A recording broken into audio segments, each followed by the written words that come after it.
surprising to read that in Sierra Leone, where such customs have prevailed, except among the Mandingoes and Susis, few kings are natives of the countries they govern. So different are their ideas from ours, that very few are solicitous of the honour, and competition is very seldom heard of.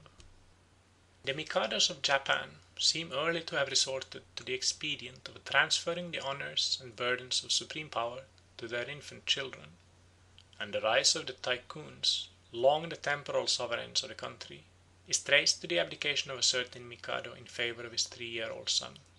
The sovereignty having been wrested by an usurper from the infant prince, the cause of the Mikado was championed by Yoritomo, a man of spirit and conduct, who overthrew the usurper and restored the Mikado the shadow, while he retained for himself the substance of power. He bequeathed to his descendants the dignity he had won, and thus became the founder of the line of Tycoons, or Shoguns. Down the latter half of the 16th century the Tycoons were active and efficient rulers, but the same fate overtook them which had befallen the Mikados.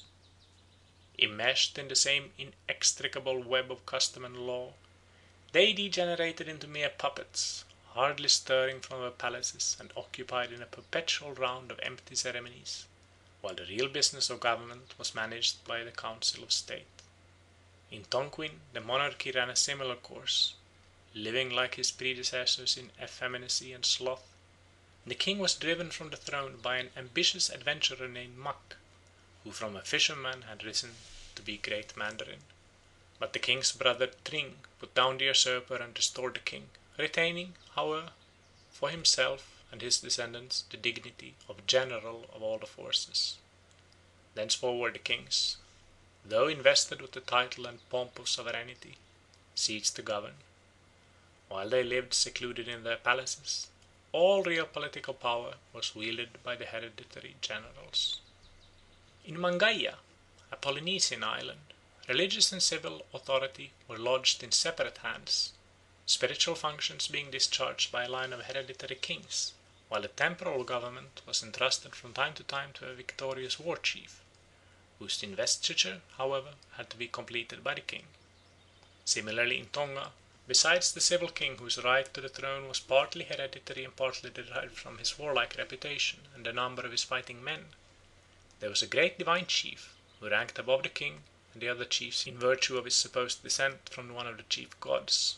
Once a year the first fruits of the ground were offered to him at a solemn ceremony, and it was believed that if these offerings were not made, the vengeance of the gods would fall in a signal manner on the people.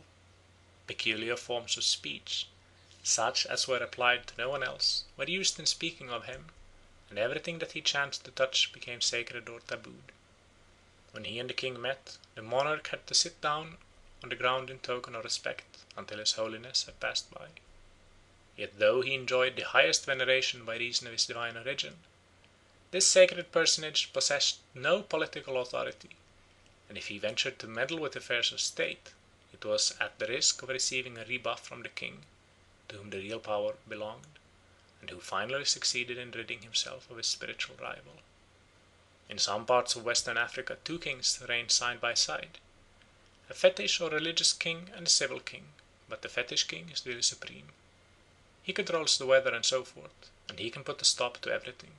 When he lays his red staff on the ground, no one may pass that way.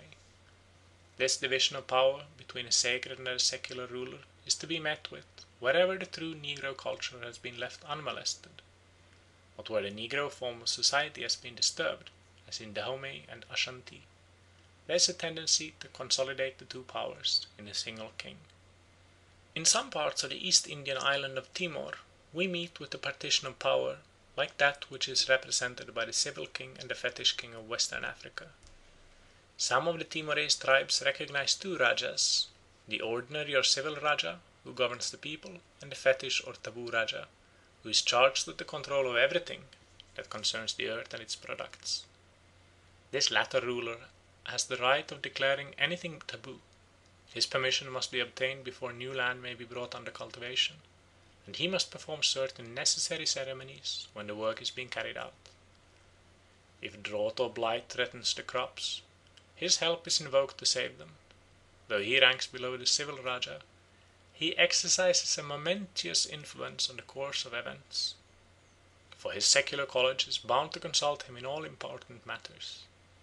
In some of the neighbouring islands, such as Rotti and Eastern Flores, a spiritual ruler of the same sort is recognized under various native names, which all mean Lord of the Ground. Similarly, in the Mekeo district of British New Guinea, there is a double chieftainship. The people are divided into two groups according to families, and each of the groups has its chief. One of the two is the war chief, the other is the taboo chief. The office of the latter is hereditary. His duty is to impose a taboo on any of the crops, such as the coconuts and areca nuts, whenever he thinks it is desirable to prohibit their use. In his office we may perhaps detect the beginning of a priestly dynasty, but as yet his functions appear to be more magical than religious, being concerned with the control of the harvests rather than with the propitiation of higher powers. End of chapter 17. Recording by Måns Bro, Roslax, Finland.